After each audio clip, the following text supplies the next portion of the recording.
Good morning, everybody.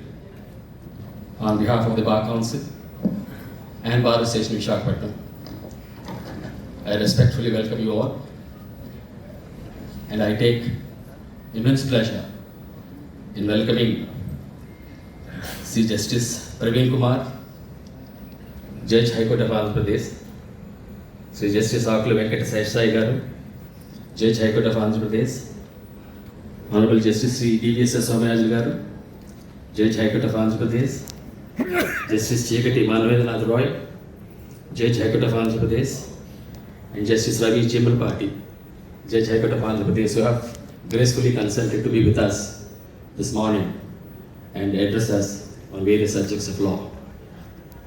I also welcome Sri Hariharna Sharma Garu, Principal District and Sessions Judge, to this occasion, and I welcome all the members of the Bar Council who have all come from various parts of the state of Andhra Pradesh. I also welcome the Member Bar Council of India from Andhra Pradesh, Mr. Reddy Garu. And I welcome these members of the Bar, Judicial Fraternity, and law students, and more particularly the junior members of the Bar and law students.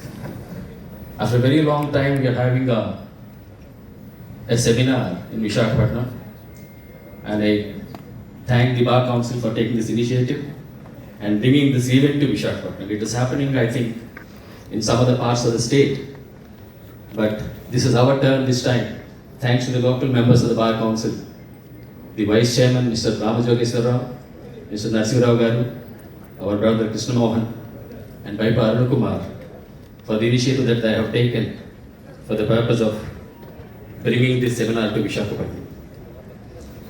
Coming to the very brief, I will be. The major role of Bar Council is not just regulating the conduct of the lawyers, but also to propagate the knowledge of law. That is one major role the Bar Council is expected to play. And in the process, they also are associated with the law universities and law colleges. And for the first time after a very long time, they are bringing the knowledge percolation to the judicial officers and the legal fraternity. I'm very happy about it. Now coming to the learning part of it, the learning these days has taken, unfortunately, back seat. Out of the spelling learning lonchi end pakku padipoyindi. So our concentration had taken a different direction or a different tangent. So we need to learn, and as mentioned by so many legal luminaries, we are expected to update the knowledge base, because every day there is the judgment law is very fluid. It is not stagnant. The judgment which is passed today is overruled a couple of days after. So we are expected to upgrade our knowledge base, and the examples are numerous. In fact, the recent judgment on Section 12A of the Commercial Courts Act, which mandated the process of conciliation before filing of the suit. The judgment of the Supreme Court is passed on the 17th of August 2022, which mandated that there must be conciliation process begun before the suit is filed, otherwise the claim shall be rejected under the provisions of Order 7 to 11. But 10 days after, Delhi High Court gave a different perception. A different direction is given to the judgment passed by the Supreme Court. So unless we equip ourselves with the latest of the law, I don't think, my dear friends, we'll be able to advise our clients in the proper direction. So for that process, for that purpose, it is very much essential that we should upgrade our knowledge, and in the process advise the client. That is what our responsibility is, advise the clients in a proper manner. So the knowledge enhancement is very much essential, and thanks to the technology these days, the present day lawyers have absolute access to, I should say, easy access to the judgments, easy access to the knowledge. They can, on the click of a button, upgrade whatever they want. They can have access to the judgments of the latest of the Supreme Court or any other High Court.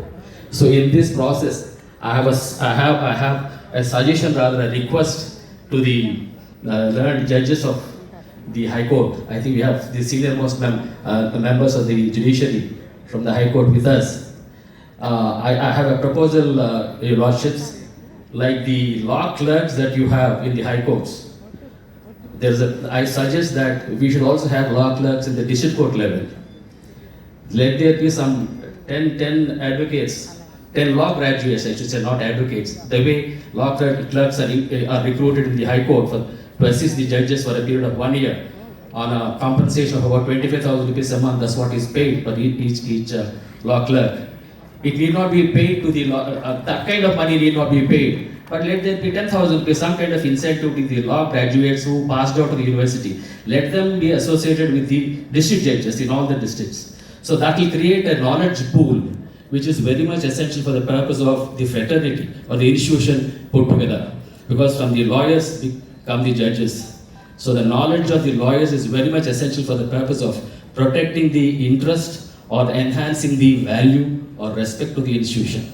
Therefore, I request the learned judges who are with us to consider this proposition to have law clerks in the district court level also, so that there can be a better knowledge pool in the district court level. So with this very brief request, I thank all of you for having come to this wonderful gathering, and I thank the members of the Bar Council for giving me this opportunity to say a few words. Thank you so much. God bless you all.